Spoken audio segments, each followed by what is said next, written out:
And he brings a leg up to the side, and he'll rotate over this hip here to his base. There's really no lifting involved. One more time, pretty easy. Ready? Hit it. Back to your base. Right side.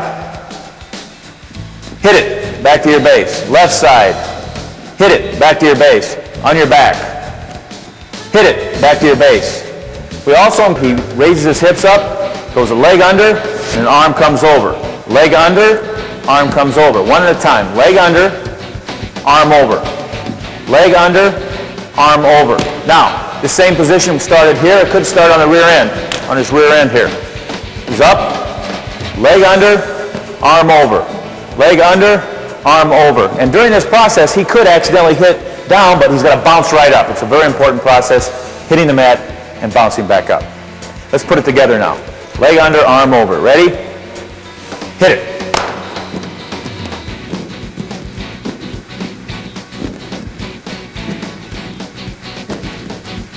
Arms must stay in while he's doing this to keep his base underneath him. Keeps compact instead of elongated. Hip heisting is a good warm-up drill. It's also a good conditioning drill at the end of practices. Hand control and the hip heist. Notice how the hip heist. Leading with the arm and hip heisting with escape. One. Hanging on, turning all the way, pushing back in from the set out position, hip heist, and spins and builds his base. The leg in, Bill sets him on his hip, high legs up and over, and ends up in a counter, high leg over technique. Bill comes up out of his lap, puts the weight over his diaphragm, and goes perpendicular and ends up in a reversal or pinning situation. Very important not to set on your butt here. It's important to get up, off, and over.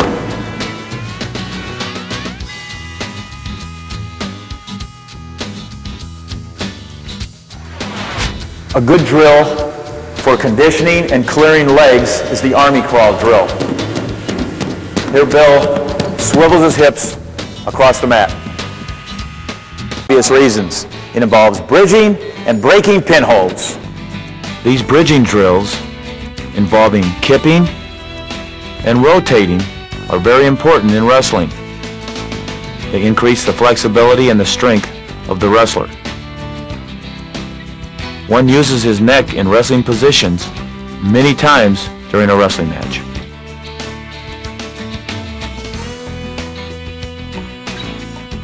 Involving bridging and breaking pinholds involves the headlock position. A common mistake is when the bottom man keeps his hips too far away from the top man and tries to roll through, basically pinning himself.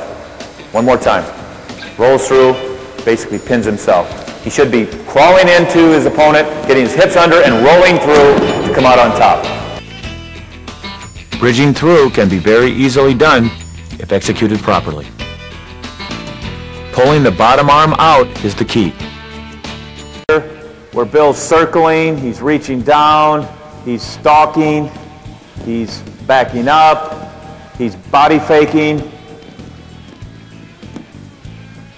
keeping his arms down, head in good position, circling back and forth. This drill's great at the beginning of practice. It's great at the end when you're tired.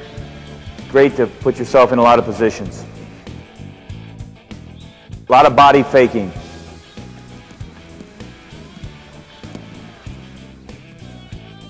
Bill's doing a stance drill. He's combining it with a knockout, and he's circling up.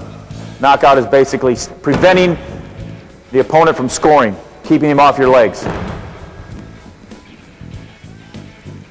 He also incorporates that with hip heisting.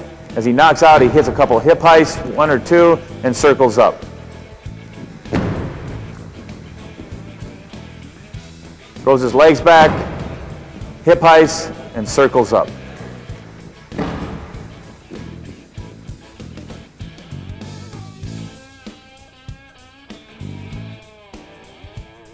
A good stance with fakes in motion opens up numerous offensive scoring opportunities, as well as limiting your opponent's scoring attempts.